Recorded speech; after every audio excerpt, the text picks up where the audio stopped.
all share that universal trauma of the high school yearbook photo, right? You know, sitting on that stool, staring at a laser background. Oh, yeah. Purely about documenting that you existed in a specific year, tilting your chin, freezing with a forced smile. Exactly. But, like, look at modern event photography today.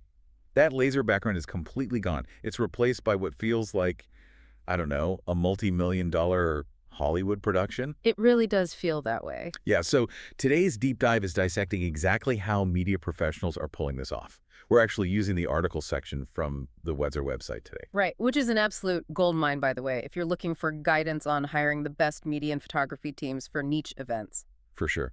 So whether you are planning an event or you just love visual arts, we are looking at a total paradigm shift here. Yeah, and understanding the mechanics of these techniques completely changes how you evaluate a photographer's portfolio. Let's start with the camera itself then.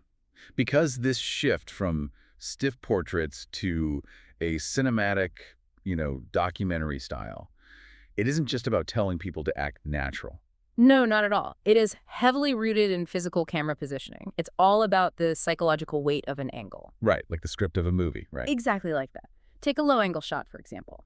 When a photographer physically gets on the ground and shoots from below the couple, framing them against the sky, they are actually manipulating the viewer's hierarchy. Oh, wow. So you were basically forced to look up at them. Right. It subconsciously makes the couple look majestic, like they're the powerful main characters of their own story. Okay, so if the low angle establishes them as the heroes, the overhead drone shots must be establishing the universe they live in. Precisely. Drones capture the sheer scale of the landscape and the guests. But, scale alone is cold. Yeah, it lacks intimacy. Exactly. So to balance that massive movie-like perspective, the story relies entirely on macro close-up. The micro moments. Right, the hands intertwined, the physical texture of a veil blowing, or just a single tear. But a script is nothing without the musical score. So in photography, lighting is that swelling string orchestra telling you how to feel. And Weddizer highlights these atmospheric portraits and environmental storytelling. Yeah, since we all know the value of the golden hour, what's really fascinating right now is how professionals use it as just one act in a broader emotional arc. Right. They capture those dreamy, warm silhouettes at sunset, but then they deliberately pivot to high-contrast, moody lighting. Like a harsh flash against string lights. Yes, exactly. To give the reception a gritty, energetic, almost paparazzi feel, they anchor the emotion to the specific architecture of the venue. Okay, but wait. I gotta ask. Sure. If you have drones buzzing around and you're meticulously timing the sunset and choreographing like spontaneous motion where a veil catches the wind, Yeah. doesn't that inherently ruin the authenticity? I mean, you're basically turning a wedding into a movie set. How is that a documentary style? That is the core tension of modern event photography right there. The secret mechanism here is what professionals call directed prompts. Directed prompts, what's that? Well, they don't say, stand there and smile. They say, walk towards that historic archway as fast as you can like you're running through the rain. Oh, I see. Yeah, they manufacture the environment, but the resulting laughter, the motion blur, the way the dress physically moves, that is raw reality unfolding within a highly controlled boundary.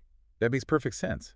It's essentially setting a trap for a genuine moment, right? That is a great way to put it. And then once they catch it, they weave it together in post-production. Right. Framing and editing are the final polish. They'll shoot through a doorway or use the leading lines of a staircase to subconsciously force your eye right to the subject. And the color grading room is where the real magic happens, right?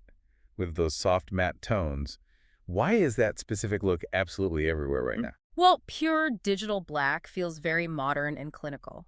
By lifting those deep shadows into a soft, slightly faded matte, photographers are basically tricking our brains. Really? How so? It mimics the chemical limitations of old 35mm film stock.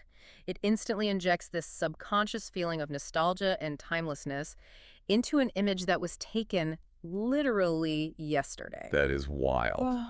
Which brings us right back to why we're digging through the Weddizer website's hiring guidance today. Uh-huh. When you are looking to hire someone for your own event, you aren't just buying someone with a nice camera. No, definitely not. You are hiring a specific visual identity.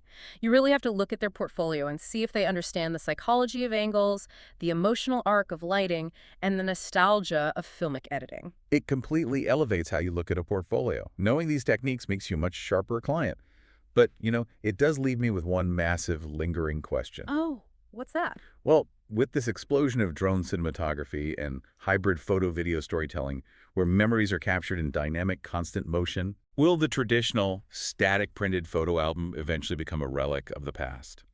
Like, 10 years from now, will we look at a printed wedding album the same way we look at that stiff high school yearbook photo?